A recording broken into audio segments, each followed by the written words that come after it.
The room was quiet, save for the hum of a cooling fan. Ryan Mitchell sat motionless, his gaze locked onto the glowing timeline of his editing software. He moved a single clip 3 frames to the left. The rhythm shifted, the tension tightened, and the cut finally felt correct. He leaned back, his eyes tracing the flow of the footage one last time before hitting export. The progress bar crawled across the screen. When the file transfer finished, a notification pinged $50. His first paid gig. The weight of the number felt significant, not because of the amount, but because of what it represented. He opened his banking application immediately. He did not look for ways to spend the cash. He navigated to his brokerage account and moved $5 into an index fund. It was a fraction of the total, yet he performed the action with the precision of a surgeon. He closed the browser, exhaled, and stared at the empty screen. This was the start of a cycle he intended to repeat until the numbers on his dashboard bore no resemblance to the $50 currently sitting in his account. He reached for the mouse, opened a new project file, and began again. The cycles of editing became rhythmic, but the income remained linear. Ryan knew that volume alone would eventually hit a ceiling. He needed an edge. He spent his nights at the desk, not with more footage, but with a weathered copy of Napoleon Hill.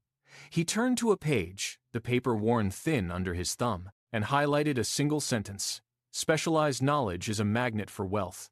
He closed the book and looked at his monitors. If he wanted to command higher rates, he could not simply be an editor.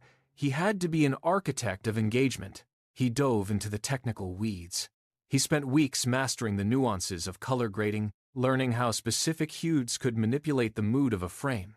He dissected sound design, layering frequencies to build tension that the audience would feel but never identify. He experimented with audience psychology, testing how microcuts influenced retention rates. Every hour of study was an investment. He applied a new color grade to a client's project, and the response was immediate. The client requested a permanent change in style. Ryan did not just watch the screen anymore. He watched the data. He was no longer trading time for money. He was building a system of expertise that would act as a gravity well for success. The workload ballooned to 30 projects a week. Most editors would have buckled under the sheer volume of files, but Ryan treated the surge like a machine calibration. He did not seek the spotlight or the validation of social media. While others chased the hollow glow of viral fame, Ryan chased the cold, hard logic of efficiency. He automated his file naming, standardized his color correction presets, and mapped his shortcuts to muscle memory. A client called him one afternoon, voice tight with skepticism. "How do you handle this much output without losing your mind?" Ryan did not answer with a lecture on productivity. He simply pointed at his primary monitor, where a timeline shimmered with hundreds of razor-thin cuts. He highlighted a single, seamless transition effect that bridged 2 disparate scenes. "The audience does not see the software," he said. "They only see the story." He pressed the spacebar.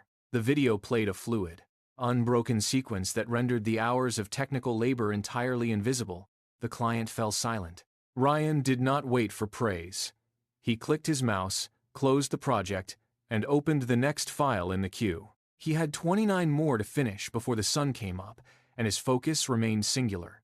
The results appeared on the dashboards within days. Ryan had stopped treating edits as creative whims and started treating them as psychological triggers. He placed cuts based on the rhythm of human attention, not just the beat of the music. He adjusted the pacing to mirror the way a viewer's eye naturally scans a frame. On one specific channel, the retention rate surged by 40%. The client did not just send a payment. He sent an urgent request for more. Ryan sat back, his eyes tracking the upward slope of the graph on his second monitor. He had transformed his technical skill into a high-value asset that no competitor could replicate. He began to price his services based on the growth he generated, rather than the hours he spent at the keyboard. He was no longer just an editor. He was the engine of his client's success. He opened a spreadsheet and began to map out his own growth, calculating the compound interest of his reinvested earnings. Every project now served a dual purpose.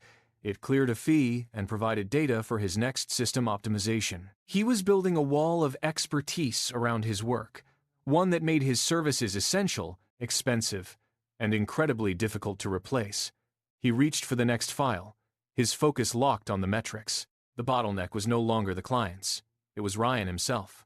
He reached a point where he could not add a single hour to his day. He rented a small office space, hired his first editor, and spent weeks documenting his entire workflow. He had to translate his intuition into a manual. When the first editor failed to hit his retention targets, Ryan did not yell. He sat down and adjusted the system. He built templates, standardized the folder structures, and created a review loop that caught errors before they reached the client. The agency grew. One desk became 5, then 10, then 20. The room filled with the constant, rhythmic clicking of mice and the hum of high-end workstations. Ryan stopped touching the timeline. He moved to the center of the floor, watching the dashboards flicker with the output of 20 different editors. He was no longer the one cutting the frames. He was the one building the engine that drove the production. The pressure shifted. If a file was late or a cut felt sluggish, it was no longer his hand that failed, but his system. He spent his days refining the architecture of the workflow, ensuring that 20 people could replicate the precision of one. He was building something that could exist without him. Every check that cleared the bank was immediately severed in two. 50% moved into the business account to cover overhead and salaries, while the remaining half vanished into his brokerage dashboard. It was a ritual. He did not buy a new desk or a faster car. He bought index funds and diversified assets. He watched the numbers. They moved in slow, jagged lines that trended upward. Week after week, the pattern repeated. The office hummed with the work of 20 editors, but Ryan remained focused on the screen showing his net worth.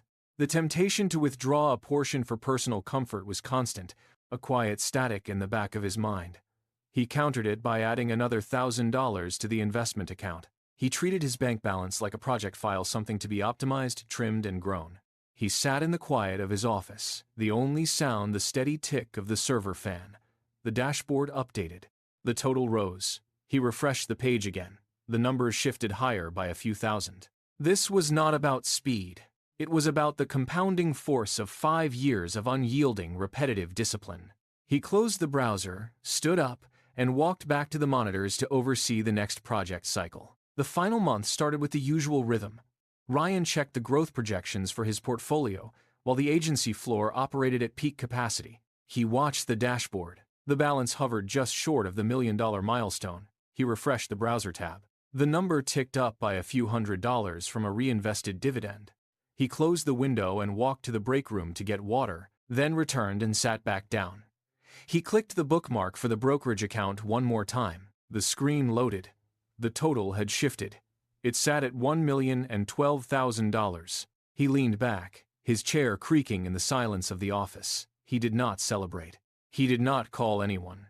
He focused on the digits, noting the precise point where the compounding interest had finally overtaken the velocity of his own labor. The target was hit. The goal he had set 5 years ago, in the dim light of that first room, was no static reality on his monitor. He looked at the screen for a long minute, watching the cursor blink beside the final zero. The machine he had built was now self-sustaining. He shifted his gaze from the financial data to the empty chair beside him. The chat verse empty, just as it had been for 5 years. Ryan looked from the 7-figure balance to the vacant space. His phone lay on the desk, silent. A notification light blinked, suggesting he share the milestone, announce the achievement, build a personal brand. The logic was clear. Influence translated to more leverage, more deals, more growth. He opened a new browser tab and navigated to a social media dashboard. The input field for a status update blinked, waiting for text. He could describe the journey, the index funds, the agency, the 5-year grind. He could curate an image of success. Instead, he watched the cursor pulse in the empty text box. The urge for external validation was a familiar noise, but he recognized it as a distraction from the work itself. He clicked the red X in the corner of the browser. The window vanished.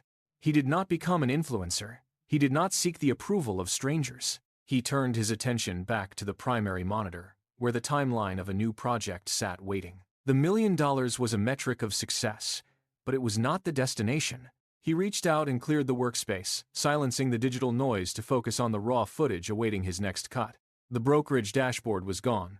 Ryan closed the tab and reached for the project folder on his external drive. He did not look at the bank app again. He navigated to the editing software, the icon glowing steady on his taskbar. He clicked. The interface opened.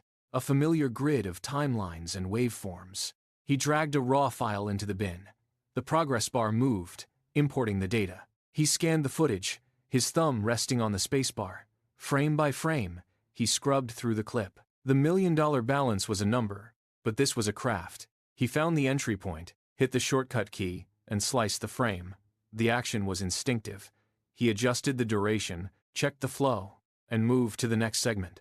The silence of the room deepened. He realized the money had only bought him the freedom to return to this exact moment. He did not need a victory lap. He needed the work. He lined up the next sequence, his eyes tracking the waveform for the precise millisecond of the audio peak. He was not managing assets. He was building a story. He hit the play button to review the cut, his focus absolute and entirely detached from the total in his account. The audio waveform stretched across the bottom of the screen, a mountain range of peaks and valleys. Ryan moved the fader by a fraction of a decibel. He listened. The voiceover clarity improved, the ambient noise floor dropped, and the narrative flow sharpened. He did not rush. He nudged the gain, checked the compressor settings, and soloed the track to ensure the cadence hit the intended beat. His hands moved with a rhythmic, practiced ease. He adjusted the levels again, smoothing the transition between the dialogue and the background sound. The work demanded total presence. It left no room for the distraction of his past success. He leaned back, his eyes tracking the playback indicator as it swept across the timeline. The edit was precise, the story coherent, and the technical execution invisible. He reached out and clicked the next clip into the sequence. There was no finish line here, only the next frame to refine and the next layer to build. Mastery was not a destination he had reached, but an engine he had built to keep running.